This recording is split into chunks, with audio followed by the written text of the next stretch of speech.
After teaching several years at the university, I found I was not really happy.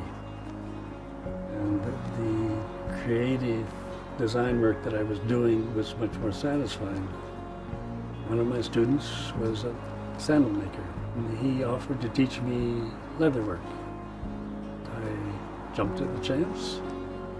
It also reminded me of a chair that had been in my family's home, and I thought, well, I think I can make a better one, more comfortable. So that was the birth of the Lotus chair. At the time, I didn't view myself as a designer. What I was doing was simply exploiting skills that I had learned as a boy with my father.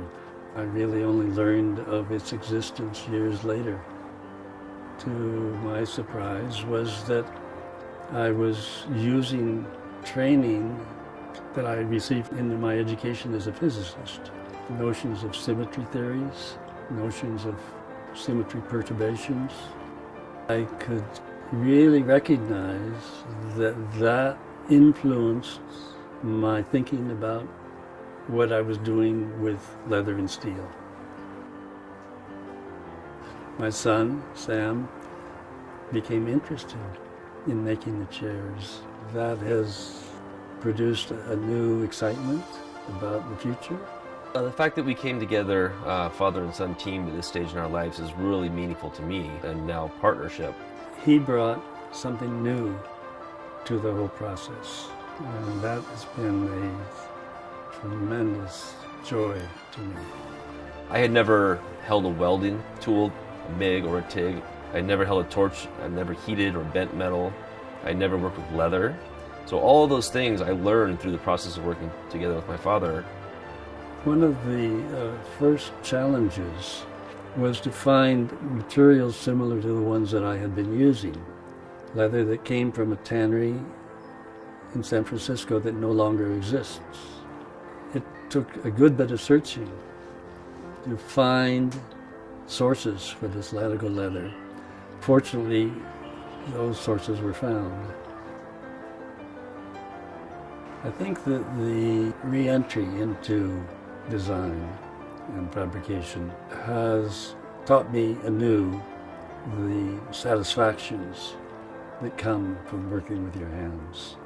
I had gotten away from that after my design work in the 70s to rediscover the pleasures of working with my hands, realizing new designs. It's somewhat surprising that it took me so long. I've been asked what inspires me. Certainly clean design, simplicity are paramount. The symmetries that are so beautiful in nature, I enjoy seeing that symmetry in my designs. It means sometimes I end up with something that I'm not happy with, but that process has taught me something. A lot of the time is talking to each other, making sure that we've got everything exactly in the right plane, every bend is exactly correct. Pay attention to the detail of the smoothness of the grinds and the cleanness of the welds. It has to be comfortable, it has to be balanced, it has to be aesthetically pleasing.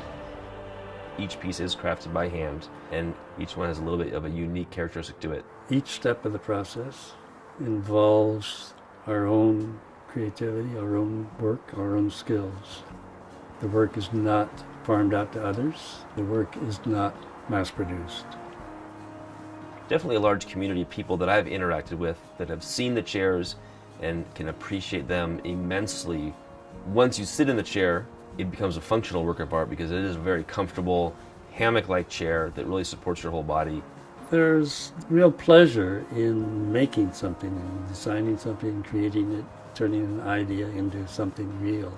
There's another pleasure in seeing how these items fit into other people's lives. He's still a little baffled by all the interest that he gets in the chairs as far as an artistic image or artistic piece.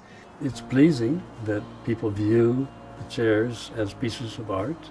I don't know quite what it means to be an artist other than being called it. I'm beyond excited about the whole process and what Wenger Designs is going through at this time. We're gaining interest slowly locally, but definitely at a quicker pace internationally. And what I hope to see is a flow of activity around the chairs that involves Sam and myself in ways that are surprises to both of us, because I think that that is quite possible.